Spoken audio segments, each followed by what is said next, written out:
आप सभी इन्वेस्टर का एक बार फिर से स्वागत है। और आज है 8 मई सैटरडे और कल है 9 मई संडे, जब ताजपोशी होगी आदरणीय श्री नरेंद्र दामोदर दास मोदी जी की, यानी कि वो तीसरे टर्म में प्राइम मिनिस्टर बनने वाले हैं।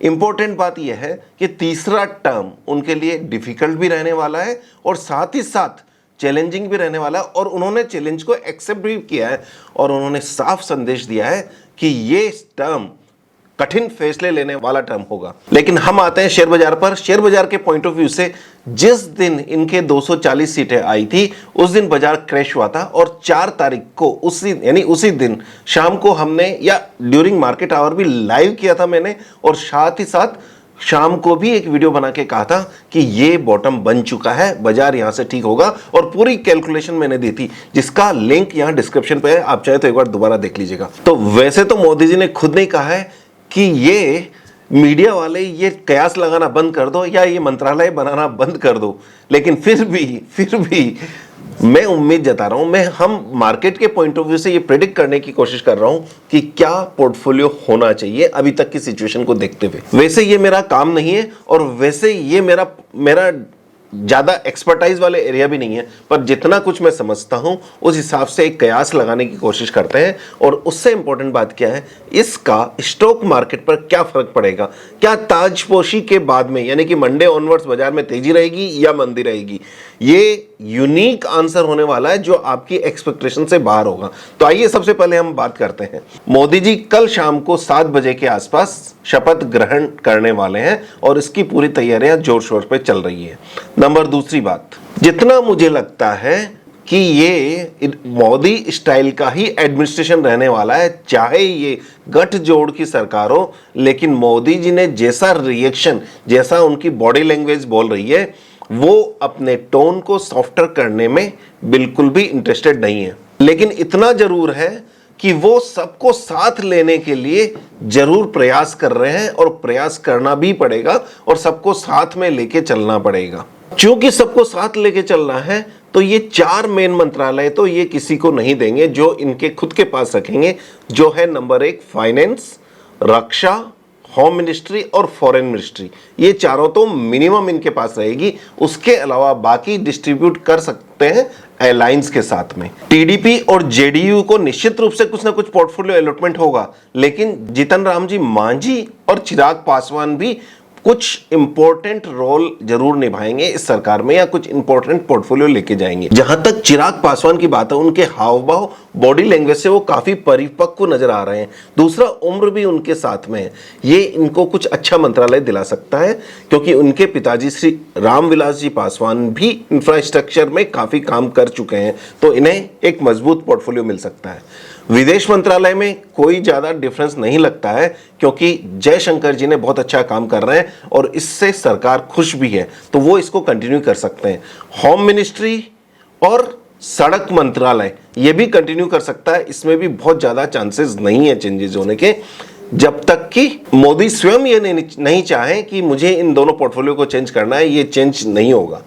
फाइनेंस मिनिस्टर शेयर बाजार के पॉइंट ऑफ व्यू से ये बहुत इंपॉर्टेंट है। यदि फाइनेंस मिनिस्टर में मैडम आती है, जिसकी संभावना बहुत कम है, तो बाजार इसको नेगेटिव लेगा, लेकिन यदि पीयूष गोयल जी, जिसको यह मंत्रालय दिया जा सकता है, मुझे आश्चर्य नहीं होगा, सीए भी हैं वो, बाजार इसको पसंद भी करेगा। तो ये डिपेंड करता है कि स्टॉक मार्केट के पॉइंट ऑफ व्यू से पीयूष गोयल को क्या फाइनेंस मिनिस्ट्री मिलती है या नहीं मिलती है।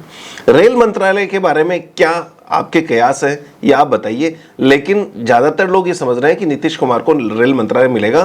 तो ये देखना ये है कि क्या ये रेल मंत्रालय मिलता है, रेल राज्य मंत्री का पद उनको मिलता है, ये देखने वाली बात है। जहां तक जेडीयू की बात है, MSME, micro small and medium enterprises जैसे मंत्रालय में इंटरेस्टेड रहेगा, क्योंकि ये चीज उनको बिहार में हेल्प भी करेगी। और यहां तक कि सार्वजनिक वितरण विभाग इनको मिल सकता है, जिसमें जो इनके इंटरेस्ट का होगा और बिहार में इनको यूजफुल भी होगा। इसी तरह टीडीपी की हम बात करते हैं तो टेक्नोलॉजी और स्टार्टअप जैसा पोर्टफोलियो मिल सकता है।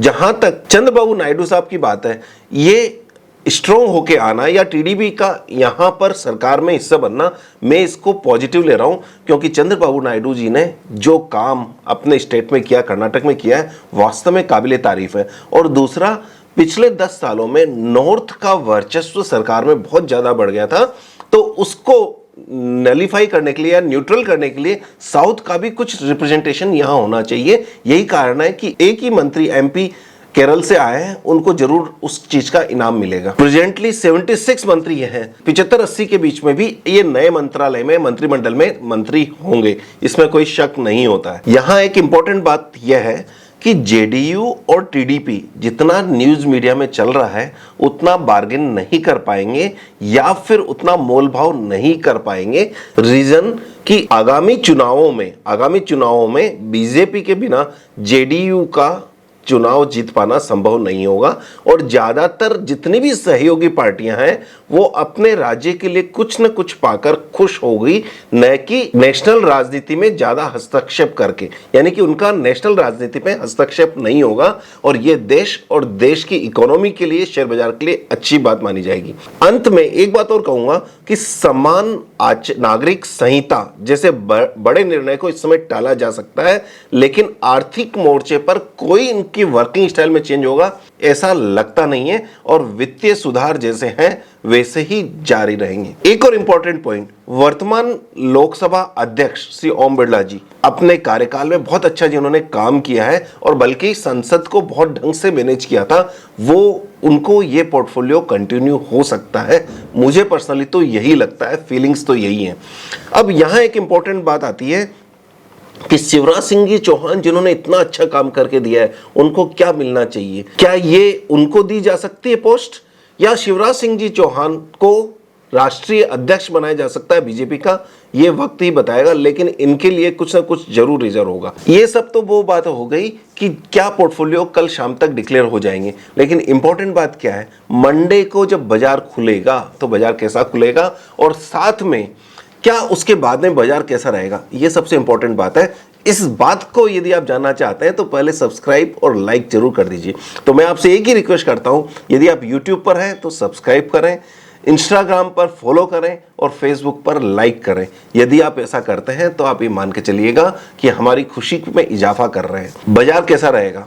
जैसे 4 तारीख को हमने कहा कि पैनिक बॉटम बन गया है, तो मुझे ये लगता है कि मंडे ताजपोशी के बाद में जो ओपनिंग होगी वो क्लाइमैक्स टॉप की होगी। उसके बाद में बाजार शाम तक थोड़ा सा दबना चाहिए और उसके बाद में 1 महीने तक आपके पास सोच समझ कर डिसीजन लेने के लिए, इन्वेस्टमेंट लेने के लिए टाइम होगा और कोई जल्दीबाजी में अभी डिसीजन करने का ऐसा कोई जरूरत अब नहीं लगती है, क्योंकि जो लेवल आ गया, पुराना टॉप मार्केट में आ चुका है, तो 21,600, 500 और दूसरा 23,300 और 23,500 जो ये रेंज है इसके बीच में ही रहेगा और इस रेंज के अपर साइड में ऑलरेडी हम हैं, तो प्रोबेबिलिटी बहुत अच्छी है कि यहां से एक बार करेक्शन आए।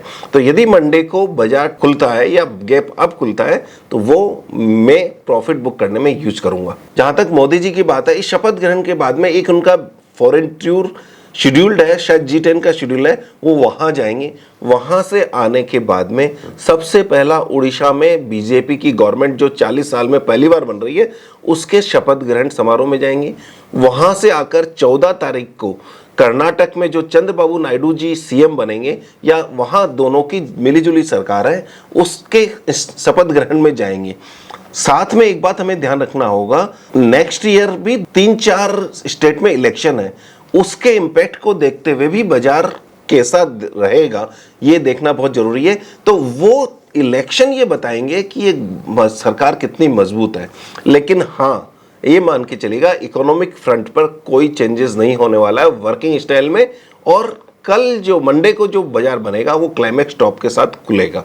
एक क्वेश्चन आपके लिए है जिसमें आपको ये बताना है कि यूपी, राजस्थान, महाराष्ट्र और बंगाल, इन 4 स्टेट में जो इनकी परफॉर्मेंस डाउन हुई, जो इनकी एक्सपेक्टेशन से कम हुई, उसके क्या रीजन थे? हर स्टेट के 3 पॉइंट आप बता सकते हो, तो आप नीचे कमेंट में बताइए कि आपको क्या लगता है कि इन चारों स्टेट में ऐसे 3-3 पॉइंट क्या थे जिसके कारण से ये परफॉर्मेंस इनकी कमजोर रही।